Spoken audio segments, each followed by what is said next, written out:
अस्सलाम वालेकुम students, welcome to the class. आज जो है हम पढ़ेंगे एसिंक्रोनस ट्रांसमिशन। तो ये जो टॉपिक है हम क्यों पढ़ रहे हैं? देखिए, हम लोग ये बात कर रहे हैं, अभी तक हमने ये बात की है कि दो डिवाइसेस जो हैं वो आपस में क्या करती हैं, डेटा को ट्रांसमिट यानी एक्सचेंज करती हैं। बेसिकली एक डिवाइस जो है वो डेटा सेंड करता है, दूसरा डिवाइस क्या करता है, डेटा रिसीव करता है। ये चीज़ हमने पढ़ी थी और डेटा की डेफिनेशन भी मैंने बताई थी कि डेटा क्या होता है। ठीक है, तो ए और बी से मैंने दो डिवाइसेस को डिनोट किया हुआ है, एक डिवाइस ए है और एक डिवाइस बी है। अब जो ये हम डेटा भेजते हैं, जिसको मैंने बताया था कि मैसेज कहते हैं हम लोग। ठीक है, मैसेज और डेटा एक ही चीज़ है जिसमें वीडियो, ऑडियो, टेक्स्ट सारा कुछ आता है। अच्छा, ये जो मैसेज है, अब सवाल ये पैदा होता है कि कितने तरीके हैं इस मैसेज को सेंड करने के लिए, थ्रू वायर या थ्रू वायरलेस। ठीक है ना, तो दो तरीके हैं ट्रांसमिशन के, डेटा को सेंड करने के दो तरीके होते हैं, एक जगह से दूसरी जगह। ठीक है, तो पहला जो तरीका है वो एसिंक्रोनस ट्रांसमिशन के नाम से है। ठीक है, और दूसरा तरीका है सिंक्रोनस ट्रांसमिशन के नाम से। ठीक है, दो तरीके हैं। फाइन, डेटा भेजने के दो तरीके, एक एसिंक्रोनस ट्रांसमिशन है और दूसरा क्या है, सिंक्रोनस ट्रांसमिशन है। और मैंने आपको पहले से बताया हुआ है कि डेटा क्या हो सकता है, वीडियो भी हो सकती है, पिक्चर भी हो सकता है, कोई टेक्स्ट भी लिखा हो सकता है, ABC किसी का नाम भी हो सकता है, हेलो भी हो सकता है, वट जो भी हो सकता है, कुछ भी हो सकता है। ठीक है, तो आपकी किताब में जो है उसने जो डेटा जो दिया हुआ है वो बेसिकली एक डायग्राम है, फिगर 4-3। तो फिगर जो है, अगर आप फिगर 4-3 देखें और ये पेज नंबर है 127, तो PG लिख रहा हूँ 127 के ऊपर आपको ये मिल जाएगी। अच्छा, इसके अंदर जो है मैं थोड़ा सा जल्दी से इधर ड्रॉ करके फिर मैं इसको मिटा भी देता हूँ। चलें, उसमें जाके ना इस तरह की दो जो है वो कुछ इस तरह की बॉक्सेस बनाए हुए हैं उन्होंने। ठीक है जी, और उसके अंदर जो है वो ED और C और ये B और एक और बॉक्स भी है, उसमें कुछ लिखा है। तो ये जो बेसिकली आपको ये शो कर रहा है कि ये करैक्टर्स बेसिकली एक कंप्यूटर से दूसरे कंप्यूटर में जा रहे हैं। मिसाल के तौर पे ये कंप्यूटर A है और ये कंप्यूटर जो है वो B है, तो इसके दरमियान ये सारा जो है डाटा जा रहा है। और ये डाटा क्या है, ये डाटा जो है वो मतलब ये आपका डाटा है और ये करैक्टर की फॉर्म में है। ठीक है, दीज आर करैक्टर्स। ठीक है, तो करैक्टर्स क्या चीज़ होती हैं, या आपके कीबोर्ड के ऊपर जितना कुछ भी बना होता है ना वो करैक्टर्स होता है। यानी आपके कीबोर्ड के ऊपर जो स्पेस है वो भी एक समझ ले करैक्टर है, एस्केप का बटन वो भी करैक्टर है, ये A का बटन, B का बटन, C का बटन, इनको करैक्टर्स कहते हैं। ठीक है, तो आपकी इस एग्जांपल में करैक्टर्स को सेंड किया गया है from one computer to another, from A computer to B computer. ठीक है, तो ये आपने जो है ना ज़हन में रखना है। कोई वीडियो की एग्जांपल उसने दी हुई है। ठीक है, आपकी एग्जांपल में जो दी हुई है उसमें वीडियो की एग्जांपल नहीं है, बल्कि आम जो टेक्स्ट नहीं होता वो उसने सेंड किया हुआ है। और टेक्स्ट मैंने बता दिया क्या क्या सेंड किया उसने, पहले उसने सेंड किया हुआ है ABCD और E सेंड किया हुआ है उसने। ठीक है, अच्छा, अब ये जो टेक्स्ट होता है आपको पता है कि कंप्यूटर में बेसिकली जो कीबोर्ड के ऊपर जितनी कीज़ बनी होती हैं वो तो आपकी आसानी के लिए बनाई गई होती हैं। इनफैक्ट आपकी कीबोर्ड के ऊपर, लेट्स सपोज अगर मैं कहता हूँ कि कीबोर्ड के ऊपर जो A वाली की है, जो A बना नहीं होता, A का बटन बना होता है, जब आप A का बटन प्रेस करते हैं ना तो कीबोर्ड के अंदर एक माइक्रो प्रोसेसर होता है।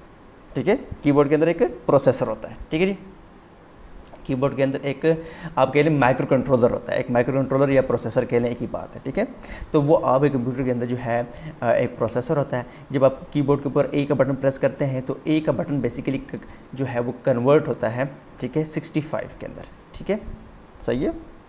इसी तरह B जो है वो कैपिटल B जो है वो 66 में कन्वर्ट होता है, कैपिटल C जो है वो 67 में कन्वर्ट होता है, कैपिटल D जो है वो इस तरह 68, इस तरह सो ऑन इस तरह चलते रहते हैं। ठीक है, और ये अगर आप जानना चाहते हैं कि यार ये मुझे कैसे पता चलेगा कि ये P के पीछे कौन सा नंबर है, तो ये बेसिकली कहाँ से मिलेगा, ये आपकी अपने गूगल के ऊपर लिखेंगे ASCII चार्ट, वहाँ से आपको पता चल जाएगा कि किस बटन के पीछे कौन सा डेसिमल नंबर है। ठीक है, यहाँ पे A के पीछे क्या है, 65। तो बेसिकली अगर इस कंप्यूटर A ने कंप्यूटर B को A सेंड करना हो तो आपने A का बटन प्रेस किया, वो मैसेज A जो मैसेज है, मिसाल के तौर पे यहाँ पे भी मैसेंजर आपने इंस्टॉल किया हुआ है, इधर भी मैसेंजर इंस्टॉल किया, इधर भी मैसेंजर इंस्टॉल किया हुआ है। ठीक है, लैन मैसेंजर। ठीक है, जिसके ज़रिए आप बात कर रहे हैं, तो आपने A का बटन प्रेस किया, A जो है सेंड किया इस B को। ठीक है, तो वो A जो है वो 65 में कन्वर्ट होगा, यानी आपका कंप्यूटर जो है यानी कीबोर्ड जो है वो 65 में इसको कन्वर्ट करेगा, और फिर 65 जो है फर्दर जो है 1 and 0 में कन्वर्ट होता है। ठीक है, तो 65 जो है उसके 1 and 0 जो है वो मैं बस डायरेक्टली लिख रहा हूँ, मैं नहीं बता रहा कि कैसे ये 1 and 0 आएँ। बहरहाल ये फीचर मैं बता दूंगा आपको। तो ये 65 जो है आगे 1 एंड 0 में कन्वर्ट होता है, क्योंकि कंप्यूटर सिर्फ 1 एंड 0 को समझता है।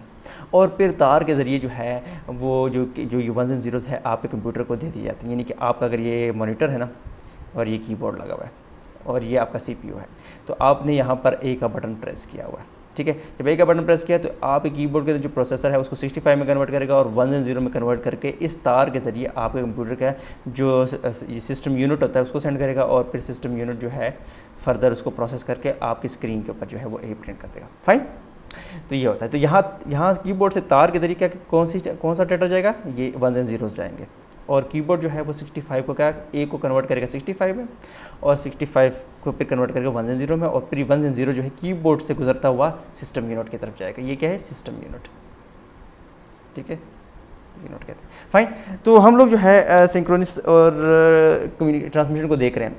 तो एक चीज़ याद रखिएगा कि जिस एसिंक्रोनस ट्रांसमिशन होती है, यानी एक ट्रांसमिशन क्या होता है, डाटा को एक जगह से दूसरी जगह भेजना, और एसिंक्रोनस यानी और एक जगह से दूसरी जगह, इससे मुराद ये कि एक कंप्यूटर से दूसरे कंप्यूटर में भेजना, ठीक है। अब वो जो डाटा है हमने किस तरीके से भेजना है, यानी कौन सा मेथड यूज़ करना है उस डाटा को एक जगह से दूसरी जगह भेजने के लिए, ठीक है जी। तो हम यूज़ कर रहे हैं एसिंक्रोनस ट्रांसमिशन। तो एसिंक्रोनस ट्रांसमिशन में कैसा डाटा जो है वो एक जगह से दूसरी जगह जाता है, इसको डिस्कस करते हैं। मैंने ये मेथडोलॉजी कौन सी, मतलब हम मेथडोलॉजी यूज़ करते हैं, वो मेथड हम डिस्कस करेंगे जब हम डाटा को एक जगह से दूसरी जगह किस मेथड के ज़रिए हम सेंड करेंगे। तो मेथड का नाम मैंने बता दिया, एसिंक्रोनस ट्रांसमिशन है। तो उसमें होता क्या है, मिसाल के तौर पे A और B के दरमियान हम कुछ डाटा भेज रहे हैं, ठीक है जी। तो मैं जो डाटा भेज रहा हूँ, फॉर एग्जांपल ये डाटा भेज रहा हूँ जो आपकी किताब में भेजा हुआ है उसने डाटा, ठीक है। मैं थोड़ा सा बना लेता हूँ, ये बना लिया मैंने, ये मैं जल्दी से बना रहा हूँ, थोड़ा सा जो है वो स्पेस भी देना पड़ेगा इसको, ओके, थोड़ा सा स्पेस देना पड़ता है, ओके, थोड़ा सा स्पेस भी दूंगा। मैं सारे नहीं बना रहा, आप जो है बुक से देख लीजिएगा, थोड़े से बना रहा हूँ just to give you a concept, ठीक है जी। और क्योंकि इतना टाइम भी नहीं होता वीडियो में। अच्छा जी, बहरहाल मैं ये 3 बना रहा हूँ, 3 करेक्टर्स बना रहा हूँ। एक मैं E बना रहा हूँ, ठीक है जी, दिस इज़ E, इसके अंदर लेट सपोज E है, इसके अंदर ये जो पैकेट है इसके अंदर D है, और इसके अंदर जो है वो C है। तो एसिंक्रोनस ट्रांसमिशन में ये होता है कि जब ये वाला कंप्यूटर A जो है ये सेंड कर रहा है डाटा, किसको सेंड कर रहा है, B को सेंड कर रहा है, ठीक है। He is sending data to B को ये डाटा सेंड कर रहा है। अब जितने भी करेक्टर उसने सेंड किए, पहला करेक्टर जो उसने सेंड किया उसने C सेंड किया, फिर D, फिर E सेंड किया, ठीक है। टाइम की तरह चेक कर लेते हैं, टाइम कितना रहता है हमारे पास, ओके जी, टाइम थोड़ा सा रहता है। अच्छा, तो अब वो क्या करेगा कि करेक्टर जो सेंड करता है ना, उस करेक्टर से पहले जो है 2 बिट्स लगाएगा, ठीक है जी। तो ये जो C है उससे पहले जो है वो एक स्टार्ट बिट उसे कहते हैं, जो कि होती है 0, वो लगाएगा, और इसके आखिर में क्या लगाएगा, 1 बिट लगाएगा। इस तरह ये जो D है इसके शुरू में जो लगाएगा 0 बिट लगाएगा, और आखिर में क्या लगाएगा, 1 बिट लगाएगा। इस तरह E के शुरू में क्या लगाएगा, 0 बिट लगाएगा, और आखिर में क्या लगाएगा, 1 बिट लगाएगा। अच्छा, जो 0 बिट है ना, ये बताएगी इस B वाले कंप्यूटर को कि भाई यहाँ से C जो है वो स्टार्ट होने वाला है, या D स्टार्ट होने वाला है, या E स्टार्ट होने वाला है। तो ये क्या होगी, स्टार्ट बिट। और जो 1 है ना, जो सबसे आखिर में हमने 1 लगाया हुआ है, ये बताया गया इस B कंप्यूटर को कि यहाँ पे लेट्स सपोज C ख़त्म हो गया, या D ख़त्म हो गया, या E करेक्टर जो है वो मुझे इसके बाद मज़ीद E करेक्टर नहीं है, E करेक्टर ख़त्म हो गया, यानी मुझे इसके बाद E करेक्टर नहीं है, कोई नया करेक्टर आने वाला है। तो ये क्या है, स्टॉप बिट। तो ये C फॉर एग्जांपल B को पहुँचता है, तो B को पहले 0 बिट मिलेगी, तो उसको पता चलेगा अच्छा ये मतलब कोई करेक्टर आ रहा है, फिर C को रिसीव करेगा, और C भी ज़ाहिर पर 1 एंड 0 की फॉर्म में होगा। उसके बाद फिर जब उसको आखिर में 1 मिलेगा ना, तो फिर वो कहेगा अच्छा बस C जो है ख़त्म हो गया, now next character is coming. तो जब D पहुंचेगा तो D से पहले 0 होगा, तो उसको पता चल जाएगा अच्छा यहाँ से D स्टार्ट हो रहा है, या उसको तो नहीं पता होगा उस वक्त कि D आ रहा है या E है, बस वो कहेगा इसके, वो ये कहेगा 0 को जब देखेगा ना, तो वो कहेगा अच्छा कोई नया करेक्टर आ गया, और फिर जब देखेगा सारे बिट्स को रिसीव करेगा ये D वाली को, फिर उसको पता चल जाएगा अच्छा ये तो D है, और उसके बाद एक 1 बिट उसको मिलेगा, तो समझ जाएगा अच्छा D यहाँ पर ख़त्म हो गया है, ठीक है। तो 0 जो है स्टार्ट बिट है, और 1 क्या है, ठीक है, स्टॉप बिट है, ठीक है। तो एसिंक्रोनस कम्युनिकेशन के अंदर जो है इस तरह का काम होता है, ठीक है। और जितनी भी ये करेक्टर्स के अंदर ये जो C जो है ये 1s एंड 0s की फॉर्म में होगा, ठीक है। तो ये जो C की जो बिट्स है ठीक है, ये बिल्कुल एक सीक्वेंस में जाएंगी विदाउट एनी डिले। लेकिन जो बाकी जो पूरा का पूरा यानी कि जो डिफरेंट जो करेक्टर्स है ना, ये पूरा एज अ होल यूनिट, ठीक है, ये मुख्तलिफ टाइम पे बी को पहुंच सकता है। यानी हो सकता है कि जो सी है वो